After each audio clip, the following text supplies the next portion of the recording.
आत्माराम समास तिसरा. जय जय रघुवीर समर्थ. समर्थ शिष्याला म्हणतात, सर्व प्रकारचा संग नाशिवंत आहे, तो सांडून तू निवांत राहा. एकपणाचाही अंत झाल्यावर समाधान लाभते. दृश्य नाशिवंत म्हणून बाजूस सारले तरी तो एकटा असा उरतोच. दृश्याचा संबंध सुटला की जीव शांत व स्वस्थ होतो. पण मी आहे हे स्फुरण कायम असते. मी एकटा आहे हे स्फुरण नाहीसे करण्याच्या प्रयत्नात नकळत त्रिपुटी उदय पावते.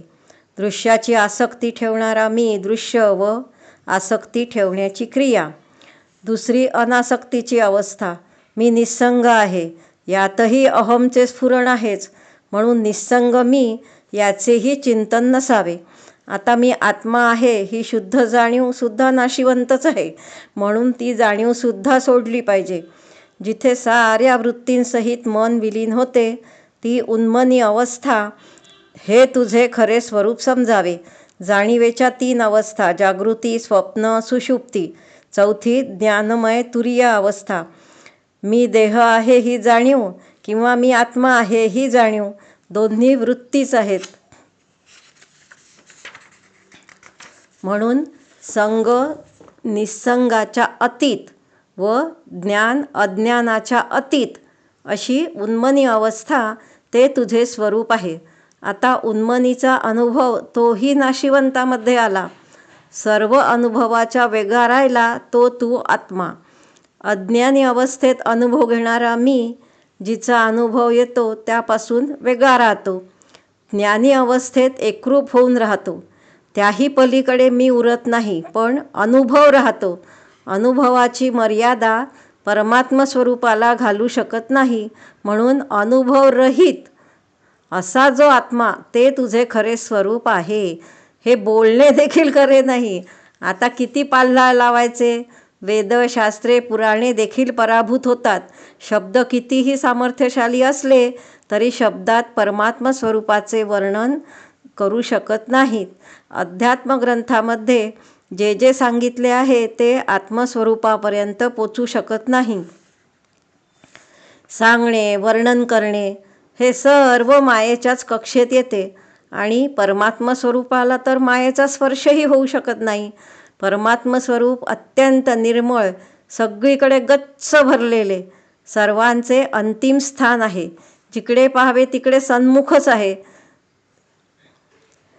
स्वरूप शेवटाचा शेवट आहे. आपण जगतो त्या जगात अनंत गोष्टी व्यक्त होतात, पुन्हा अव्यक्तात जातात. या अव्यक्ताचाही शेवट परमात्म्यात होतो. परमात्म स्वरूप सर्वत्र संचले आहे, त्यामुळे नेहमीच सन्मुख आहे. ते अति दूरवर पसरले आहे, तसेच ते अति निकटही आहे आणि आपल्या अभ्यंतरी पण आहे. ते अत्यंत विशाल आहे, जिथे सर्व अंतर्यामी पण दृश्य आटून जाते. मायेने निर्माण केलेले दृश्य जरी आपल्याला मोठे वाटत असले तरी परमात्म वस्तू त्यापेक्षा अनंत पटीने मोठी आहे. जिथे मायेचे मूळच अकस्मात उपटले जाते, अज्ञानामध्ये दृश्य खरे वाटते. ज्ञानामध्ये विश्व असले तरी त्याचे खरे पण उरत नाही. ते अशाश्वत आहे हे पूर्ण पटलेले असते. आत्मस्वरूप अगदी मृदू व कोवळे आहे.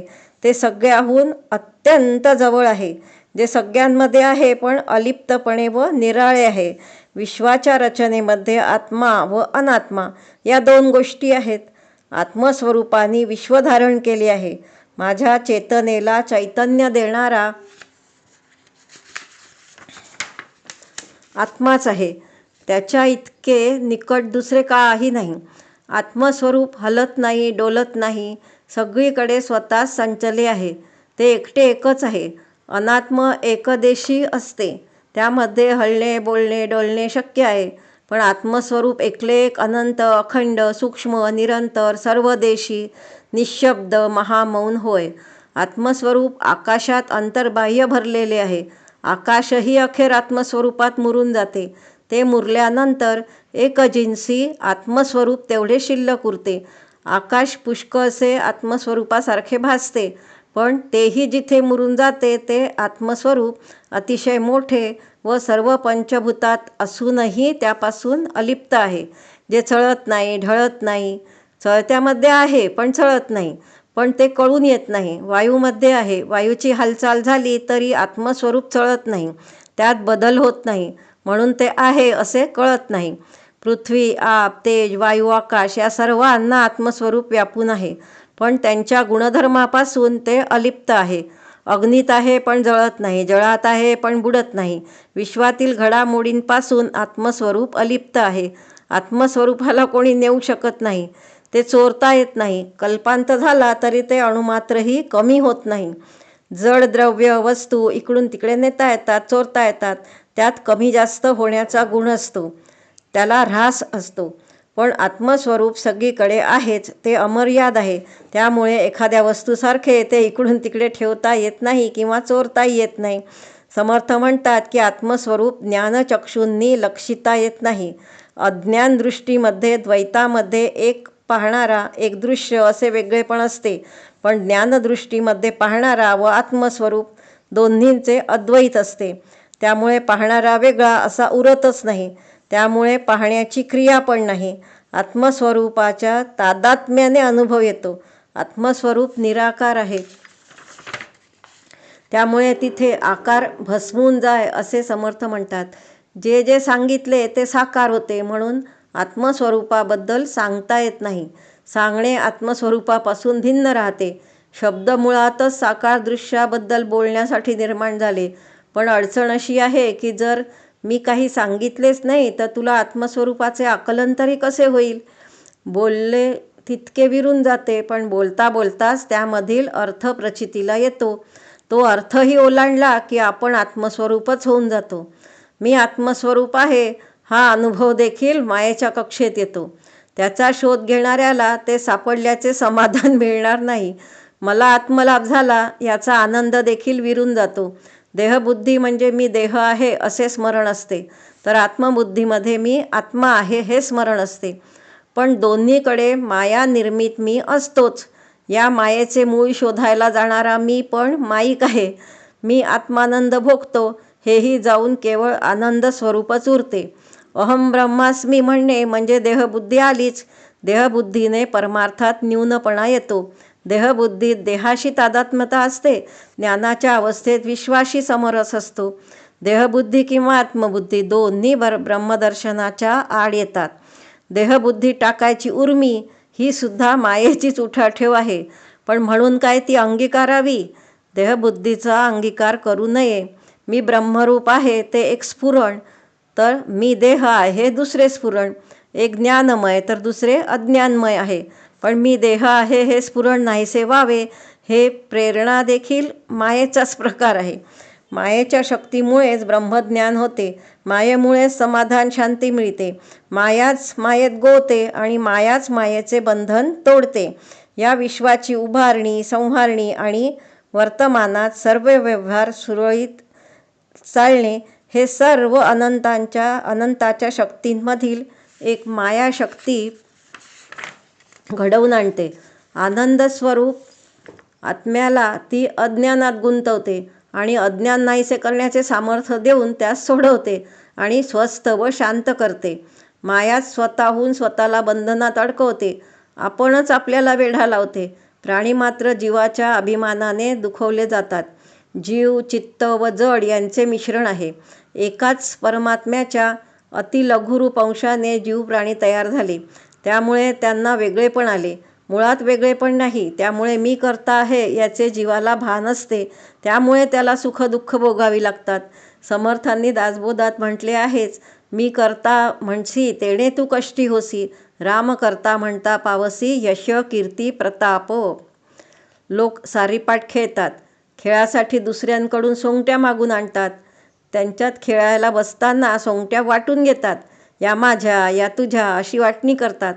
सोंगट्या आपल्या नसताना त्या माझ्या आहेत असा खोटा अभिमान धरतात. सोंगटी मेली तर त्यांना खूप दुःख होते, डाव जिंकला तर त्यांना मोठा हर्ष होतो. खेळताना फासा टाकतात, त्याला दान दे दान दे म्हणतात. एकाला खूप संताप येतो, क्रोधाच्या भरात ते एकमेकांचा जीवसुद्धा घेतात. त्याचप्रमाणे सोंगट्यांसारखे कन्यापुत्र कांता वाटून घेतले आहेत. ते माझे आहेत हा व्यर्थच अभिमान बाळगला आहे, त्यामुळे प्रपंचात देहाची पराधीनता सोसावी लागते. हा सर्व मायेचा खेळ आहे हे समजून प्रपंचात वागलो तर आपल्याला दुःख सोसावे लागणार नाही. प्रपंचातील माणसे आपली आपली म्हणत आपण गुंतत जातो. मनासारखे झाले तर आनंद होतो, नाही झाले तर दुःख वाट्याला येते. फासे टाकले तर पाहिजे, तसे पडतीलच याची शाश्वती नसते. एकाला यश मिळाले तर दुसऱ्याला पावत नाही, तो चिडतो, संतापतो, एखाद्या वेळेस जीवसुद्धा घेतो. या जगात सर्व गोष्टी अनित्य आहेत हे पक्के ध्यानात न आल्यामुळे माणसाचे अधःपतन होते. माया एकटीच सारा खेळ खेळते. मायेमध्ये माणूस गुरफटून गेला आहे. मायेच्याच साह्याने तिचा निराश करायला हवा. दृश्यात माणूस गुरफटतो, मी करता म्हणतो, पण एकदा का त्याला आपल्या आत्मशक्तीची अल्पशक्तीची जाणीव झाली की जीव अंतर्मुख होतो. म्हणून तिला शरण जावे हे पण मायेतच येते. पण माया निराश होण्यास शरणागतीच उपयोगी पडते. इथे गंमत अशी की मायेला तोडायला जावे तर ती अधिकच जडते. म्हणून तिला वेडेपणाने धरून ठेवू नये. तिला चिकटण्याने ती स्वाधीन होत नाही किंवा त्याग करण्याने वश होत नाही. तिचे वर्म कळले तरच ती सुटते. माया तोडायला गेले तर त्याचे करते पण जीवाकडे येते. त्यामुळे तो मायेत आणखीनच गुरफटतो. मायेला चिकटून राहिले तरी ती स्वाधीन होत नाही. तिचा निराश करण्याची युक्ती समर्थ सांगतात. ज्याप्रमाणे चक्रव्यूहाला फोडायचे असेल तर बाहेरून व्यूहात शिरणे किंवा व्यूहातून बाहेर पडणे, दोन्ही गोष्टी अतिशय चलाखीने आणि जलद गतीने कराव्या लागतात. कोवाडी म्हणजे कोडी घालणाऱ्या लोकांच्या कड्या एकमेकात गुंतूनच वेगळ्या सोडवाव्या लागतात. त्याचप्रमाणे मायेमध्ये गुंतूनच तिचा निराश करावा. मायेमध्ये गुंतावे, बाहेर येण्याचा प्रयत्न करावा, पुन्हा गुंतावे, पुन्हा बाहेर यावे. लगेच यश येईल असे नाही, पण त्या प्रयत्नातूनच माया निराशाचे वर्म कळेल. माया झाडायला गेलं तर ती कशी झाडावी, तोडायची म्हटली तर कशी तोडायची, येथे विवेकाने विचार करून पाहावा. म्हणजे ती नाहीच आहे असे कळेल. परमात्म वस्तू असतेच. मायेला तात्पुरते अस्तित्व आहे, अंतिम अस्तित्व नाही. ही माया झाडून तोडून टाकणे शक्य नाही. ही माया बहुनाटकी आहे. मीपणाने तिचा निराश करू गेल्यास ती नाहीशी होत नाही. विवेकाने पाहता तिचा ठाव ठिकाणा सापडत नाही. जीवाच्या ठिकाणी मीपणाने विलसणे हे मायेचे रूप आहे. त्या मीपणाने जीव मायेचा निराश करायला गेला तर तो मायेत अधिकच गुंतत जातो. देहामध्ये खरे तर मीपणाचा पत्ताच नाही. मी करता म्हणणे हाच भ्रम आहे. माया माईक आहे हेच तिचे वर्म आहे. याचा विवेक करावा. विवेकाने अनेकपणाने दिसणारे दृश्य एका स्वरूपाच्या ठिकाणी लय पावते. हाच आत्मस्वरूपाचा अनुभव आहे. जो एक आहे त्यात अनेक आटले. अनेकपणाबरोबर एक पण अंतर्धान पावले. दोन्ही जाऊन जे केवल असे आत्मस्वरूप उरले तेच तुझे खरे स्वरूप समज. एक व अनेक दोन्ही सापेक्ष आहेत. आता समर्थ म्हणतात, तुझे खरे स्वरूप तुला कळत नाही, ते ज्या साधनाने कळेल ते साधन आता ऐक. मग स्वानंदाचे सुख सोहळे भोगशील. स्वस्वरूप स्वतः सिद्धच आहे, पण अज्ञान बाजूला होण्यास साधना करावी लागते. आता पुढच्या समासात साधन वर्म सांगीन. म्हणजे तुझा द्वैतभाव, भिन्नत्वाचा भ्रम तुटून जाईल. मी देह आहे आणि परमात्मेहून वेगळा आहे हा भ्रम झाल्यामुळे माणूस दुःखी होतो. हा भाव बदलून मी व परमात्म वस्तू वेगळे नाहीत, त्यांचे ऐक्य आहेच हे सिद्ध होण्यासाठी सर्व साधना आहे. समास 3 समाप्त. जय जय रघुवीर समर्थ.